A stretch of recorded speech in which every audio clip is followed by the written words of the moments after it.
Welcome to chemistry classes. Dear students, previously जितने videos अब तक आपको दिए गए हैं उसका आपको नोटशीट बनाना है, स्कूल को अपने गार्जियंस के द्वारा भेज देना है।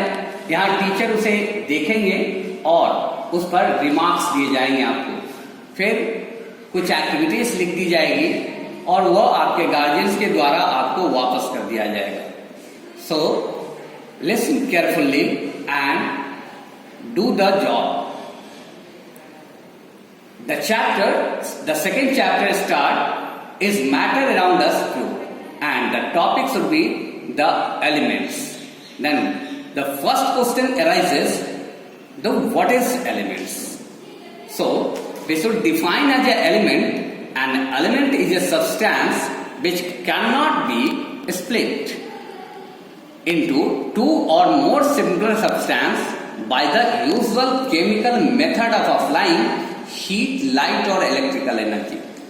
It is very clear, element वह सब्सटेंस है जिसको दो और दो से अधिक चीजों में तोड़ा नहीं जा सकता। सिंपल मेथड, सिंपलर सब्सटेंस है। By the usual chemical method, उसको तोड़ेंगे कैसे? Chemical methods of applying heat, light और इलेक्ट्रिकल एनर्जी। इसका यूज करके आप उसको तोड़ सकते हैं। एक एग्जांपल दिया मैंने आपको, hydrogen is an element. Hydrogen एक एलिमेंट है because it can not be split, इसको तोड़ा नहीं जा सकता इनटू टू और मोर सब्सटेंसेस, दो और दो से अधिक सब्सटेंस में नहीं तोड़ा सकता। By the usual method, simple method द्वारा इसको नहीं तोड़ सकते, of carrying out chemical reaction by applying heat, light or electricity. So an element cannot be split into two or more simpler substances. तो एक एलिमेंट को दो या दो से अधिक चीजों में तोड़ा नहीं सकता, because it is made of only one kind of atom. इससे यह केवल एक ही क्यों नहीं टूटता? क्योंकि यह एक ही तरह के चीजों से मिलकर बना होता है। इसके एटम्स एक ही तरह के हैं। मतलब कॉपर का उठा रहे हैं तो कॉपर ही है पूरे यूनिट में। अगर आप आयरन बार उठा रहे हैं तो उसमें सारी जगह क्या है? आयरन बार ही है। So an element is a substance which is made up of only one kind of atom. तो आप कह सकते हैं कि एटम क्या है? एक ही तरह के एलिमेंट क्या है? एक ही तरह के एटम से वो क्या होता है? बना होता है। यहाँ कॉपर, यहाँ दिखाया मैंने, कॉपर कॉपर कॉपर, ये सारे जो एटम्स दिख रहे हैं वो कॉपर के हैं। और यह क्या बना रहा है? कॉपर का एटम है जो मिलकर एक एलिमेंट्स कॉपर का तैयार करेगा। There are 115 elements known at present, out of which 92 elements occur in nature.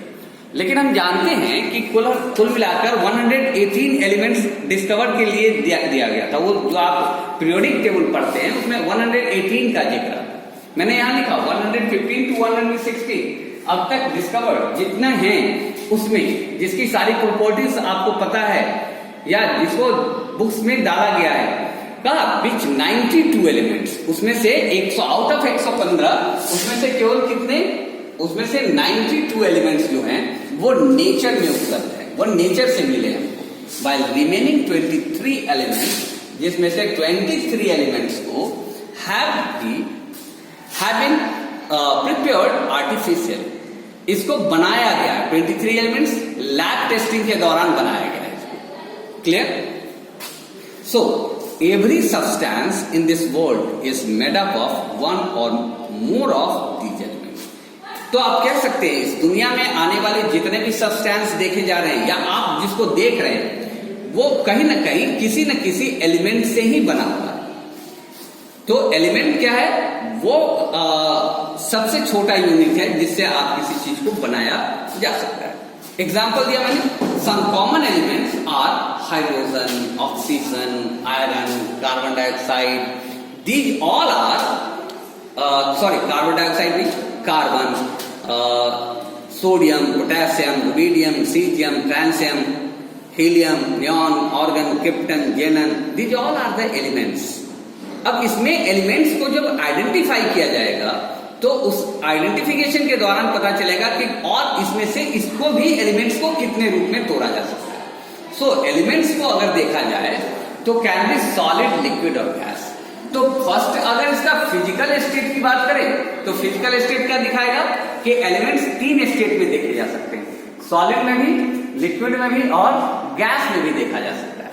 Some elements are solid, solid में जैसे अगर मुझको सर्च करना है तो क्या कर सकते हैं, कार्बन और सोडियम जो है वो सॉलिड एलिमेंट्स है। मरकरी और ब्रोमीन जो है वो लिक्विड फॉर्म में पाए जाते हैं, whereas the hydrogen, oxygen and some on gases, nitrogen, these elements are in gases at the room temperature. मैं कह रहा हूँ room temperature.